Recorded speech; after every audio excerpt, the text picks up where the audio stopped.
right, everybody's here. Well, AJ, if last year was like your white belt year, was that like your blue belt test or something? I mean, you got pressed a little bit tonight. I'm not a blue belt till they promote me. Right now, I'm like white belt, 3 stripes. What did you think about your performance overall? I mean, kind of got pushed to the limit and maybe got a chance to show some character in there tonight. Yeah, I got to give props to my opponent. He's a tough son of a gun, and he's really crafty. Much more deceiving than I anticipated. But he's a dual black belt, like I said. He's got a karate black belt and a jiu-jitsu black belt. So props to him. He brought me to the 3rd round. I didn't expect that. Were there moments in there where you got kind of mentally tested, where you had to dig deep and try to turn things in your tie? I'd like to say I thought about it, but I didn't. Just kind of instincts kicked in there. And I got to ask about the finish. It looked like there were multiple submission opportunities there. What exactly was it? I think they called it a triangle, but what was the finish there? I've been waiting for this moment my whole life. That's called the Agazarm. That's the Agazarm? That's my patented move. I learned that from my jiu-jitsu professor a long time ago and just kind of made it my own. You've seen that finish in Polaris like 3 or 4 times.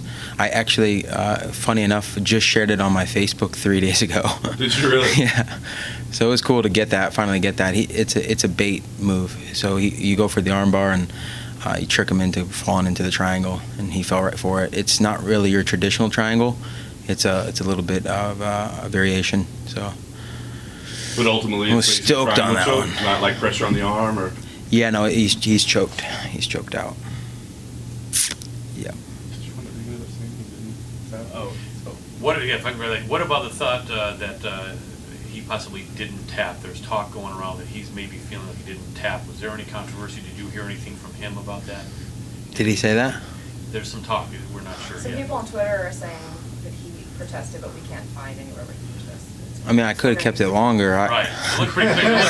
It seemed pretty clear to you, though. You didn't feel like there was any. What did you think? It looked like he. Yeah. We're not saying we weren't in there, so we're just just confirming. wondering Yeah. if he said anything to you about it. It was about as tight can get without his head popping off.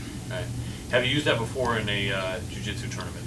Yeah, the last one that I can think of, it was either Brazilian Nationals or Polaris. Polaris, I caught Minoa Man with it. The MMA veteran. I think it was Polaris 5. It's my move. Call it the Agazarm. Because you get your arm and you're like, oh wait, I'm getting triangle choke, no longer an armbar. Let me ask you, AJ, the boxing and the striking, everyone's saying, I think a commentator was even saying, all he's got to do is just do what Richard Perez was showing him. But for a world-class grappler to all of a sudden become a world-class striker, it's not that easy. How did you feel out there, the exchanges you were having back and forth? Were you getting frustrated? Looks like you were getting picked apart a little bit, but it looks like you were staying composed. What was your thought about what was going on in that first couple rounds? Yeah, I'm very fortunate to have those 3 rounds because it's an opportunity to get some tape and go and reassess some mistakes that were made and do better the next time. I think that he's an impressive fighter.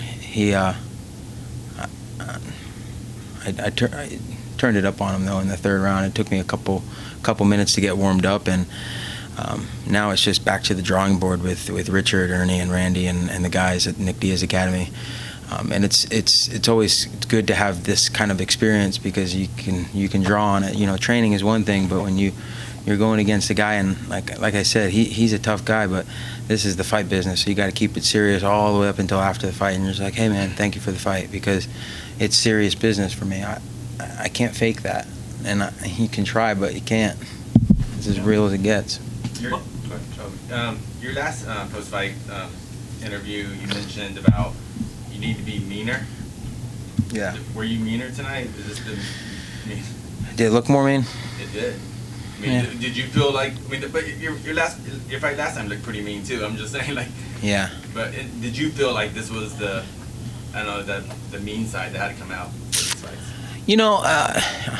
I think I told Amy this before. I'm a perfectionist, and it's never complete. So that's going to be something that will just continue to progress as fights go on. And I'm just looking forward to the next one. So I'm going to go back to the academy, and Nate and the guys are already giving me criticism. Go forward. So it's there's a lot that I got to go back and write down some stuff before I forget it, and build on for the next one, because you know, this is a great venue, the Forum. It's something special. It really is. It's the first we had the mock weigh-ins, and Bellator's changing the game, so I'm lucky to be a part of it. I'm lucky to have all the guys here, and it's looking good. Just gotta work on my striking. Do you have anyone in mind for the next one? I gotta think about it. You know, is there anybody you have in mind? Well, Chris Lencioni says when AJ Agazarm wants to fight a real fighter, give me a call. Did he win his last one? He did. How? It was the first round triangle. So you're gonna put up his triangle versus my triangle? Maybe. The Agazarm versus the Lencioni triangle? I guess. I don't know. I like the striker, the karate guy, because it challenges me. You know, it's I can go in there and grapple a grappler all day, but it's like I can just stick to jiu-jitsu if I want to do that. This was a true test. I got kicked in the head again, so I got to get through that and work my way around it and get some more head movement. And if I told you how many times Richard's yelled at me since my last fight and this fight, you wouldn't believe me. So it's a lot of work to be done. This is certainly not the last. It's not the finished product. This is just practice. Call it practice. Kind of a mixed night for your camp. Did Avila's loss? That was crazy. I can't believe they gave that to him. He's running away the whole fight. I was like, yeah, that was nuts, man. But, you know, Chris is a warrior. He's it's not the last you'll see of him either. So I know he's going to be coming back even hungrier. Your team looked pretty upset after that decision was read and when they walked past press row. Did that energy affect the locker room at all ahead of yours?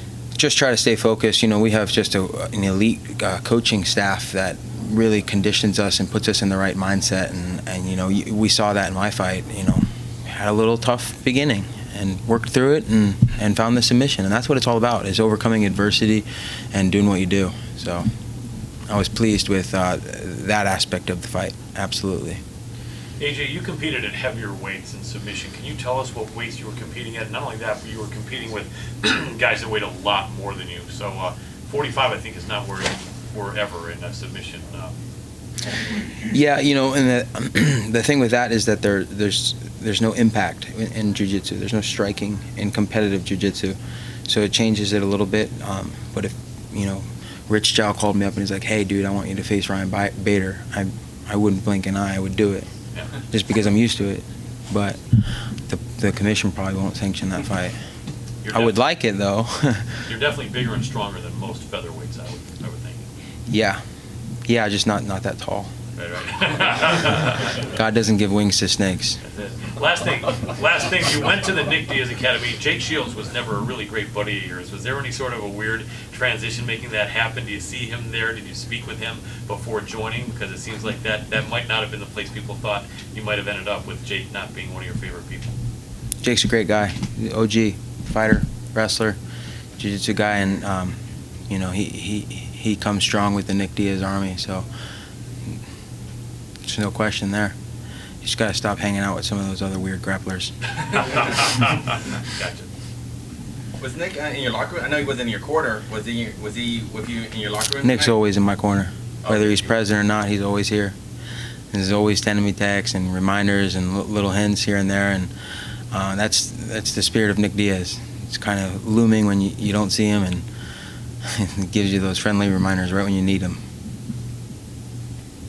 He's the OG of the OGs. So, thank you guys. Appreciate it. Thank you, AJ. Congratulations, sir.